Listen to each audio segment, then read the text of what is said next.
طالبانو د نوح علیه السلام نبوت که عام سی کنه لکه اوس خلک وی د توپان د نوح چې راغلی علیه السلام په ټوله دنیا او کنتنا په نینوا او په موصل باندې نو هغه اکثر علما وی چې طوفان نوح دا عام نو چې د نوح علیه السلام توپان عام سی طالبانو ورونو بیا خبر دادا د نبی علیه السلام نبوت هم عام دا په دنیا کې د انبیاو د نوح علیه السلام هم نور انبیا الله یو خاص قومونو ته رالیږلي بیا د نبی علیه السلام او د نوح علیه السلام نبوت کې نو فرق څه شی سو طالبانو د هغه نبوت عام و خو انسانانو ته عام و دنیا کې ټول دنیا انسانانو ته عام و اما نبوت د نبی علیه السلام چې دا انسانانو کې چاته عام ده پیریانو ته ملائکو ته حتی طالبانو په دنیا کې دسی علما دی غیوی نباتاتو بوټو تم د نبی علیہ السلام نبوت ده حتی علما وی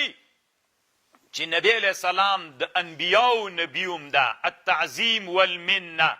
لتؤمنن به ولتنصرن چې د امام سبکی رایه ده هغه وی نبی علیہ السلام د انبیاو نبیوم ده نو د نبی علیہ السلام نبوت هم عام دی غم عام خو دغه عموم دنیا کې تنها انسانانو ته ده د نبی علیہ السلام نبوت عام ټولی دنیا ته خو په انسانانو کې پیریانو ته ملائکو ته د خپل سیوطي رایم داده رحمه الله امام سیوطي وی په انسانانو کې د نبی علیہ السلام نبوت ملائکو تم ده مستقل یو کتاب جوړ کړی تزیین الارائک فی ارسال النبی للملائک قال الملأ من قومه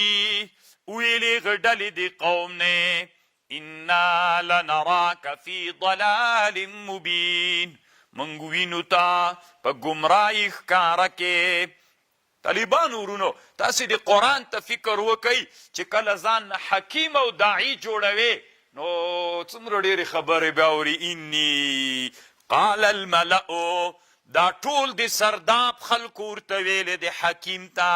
د حکیم موسی نوح علیه السلام خپل قوم له سرداب راویست د ټول قوم ورته ویلې انی لنراک فی ضلال مبین موږ وینو تا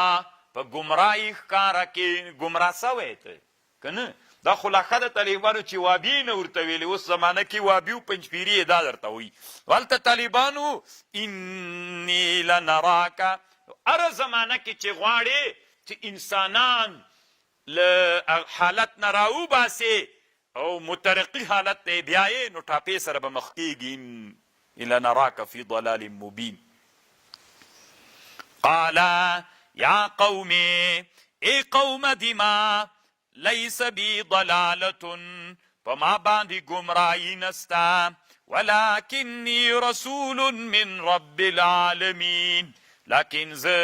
رسول در رب العالمین یم ابلغکم رسالات ربی زرسوم تاستا رسالات در رب وانصح لکم او ز نصیحت کوم تاستا واعلم من الله ز علم لرم ل الله نا اغه چې تاسې ورباندې علم نه لري او عجبتم ایا تاسې دا تعجب کوئ ان جاءکم ذکر من ربک چې راغی تاسې ته پن له طرف د ربنا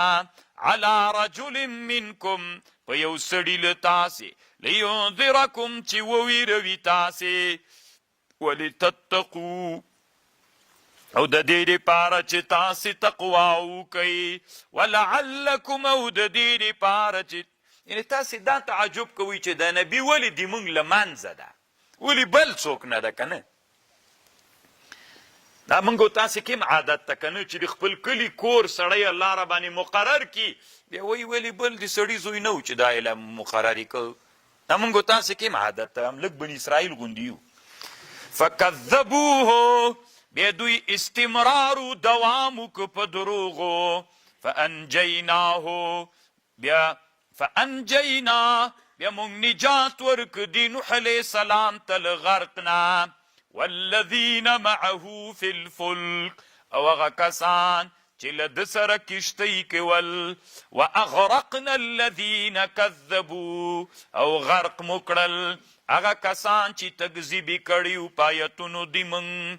انهم کانوا قوما عمین دوی چې دی قوم دی عمین ړاند زړونه یې دراک نسی کولی